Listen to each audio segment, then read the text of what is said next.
Oh yeah. Daniel, from One Colorado, and I'm going to talk a little bit about our report on LGBTQ health called Closing the Gap. So I want to give a little bit of context of sort of why we did this. So back in 2011, we went to foundations and government agencies and said, hey, there are disparities in LGBTQ health. And they said, we know, but we have no data. And so we ended up doing our own report back in 2011 called Invisible, the State of LGBT Health in Colorado. And so as we were thinking about why to do another study in 2018 was because so many things have shifted. One, the Affordable Care Act, and Colorado was one of the states that expanded Medicaid to more than 500,000 Coloradans. And the other important provisions of the Affordable Care Act around removing exclusions for transgender folks. Also, the Obergefell decision, expanding coverage for same-sex couples across the country. Also in Medicaid, called Health First in Colorado, where we adopted a benefit back in 2017 that expanded coverage for mental health, hormones, and surgery for transgender people on Medicaid. The other one is Masterpiece Cake Shop, the culture shift that happened in Colorado as that decision came down. And then this last rule, we put a 1557 state provision in place called the CCR 4262. So out of that came our new research report called Closing the Gap, the turning point for LGBTQ health. So in doing so, we built a steering committee of academia, government, nonprofit, and foundations to help drive the conversation of what we wanted to study. So one of the big issues we wanted to study was, in doing this work, how has the level of outness changed with healthcare providers? Unfortunately, we saw almost no change in outness. We still have less than 2/3 of LGBTQ folks are out to their doctors, and we wanted to know why. And so you look here on some of the key data points here. One is that people believe that their sexual orientation and their gender identity has nothing to do with their health. The second piece, and sort of towards the bottom, is that 36% of people believe that they would experience discrimination from their healthcare provider if they came out. We also wanted to understand more about friendliness. Back in 2011, we measured friendliness, and in 2018, we measured competence.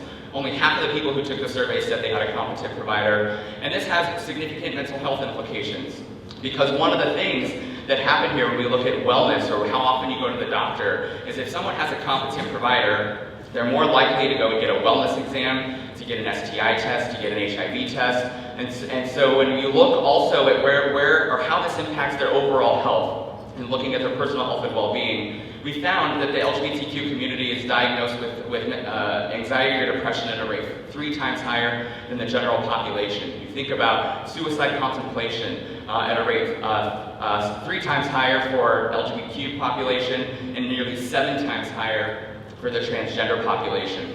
The other thing that surprised us is that as we're seeing this relationship between more laws passing, we're seeing social isolation and rejection actually getting worse. People are feeling more alone, more isolated than they were in 2011. They're also experiencing more discrimination, and just for context purposes, we defined homophobia in this report to include biphobia, so that people knew that they were also covered. And so you're seeing significant increases from 2011 to 2018, especially in verbal harassment and also in sexual harassment.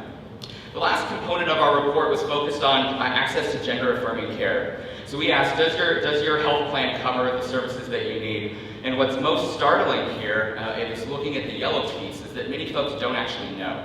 There's a huge health literacy gap, especially for the transgender population, around understanding what their health care plan actually covers.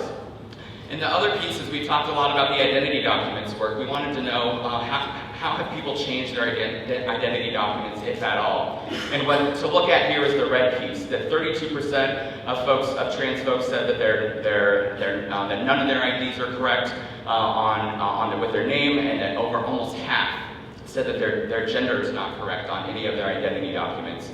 So we developed these recommendations. The two top recommendations that came out was a statewide provider network of LGBTQ competent providers, and by no surprise, training medical and mental health professionals and also students, looking at what we can do through medical schools. So as we develop these recommendations, as we see how we change outcomes on LGBTQ health, our focus in health systems and policymakers, healthcare providers, and the LGBTQ community and organizations that serve the community. You can find the full 38-page report on our website, but we believe that these 3 levers of influence will change outcomes and improve the lives of LGBTQ LGBTQ Coloradans and LGBTQ Americans. Thank you.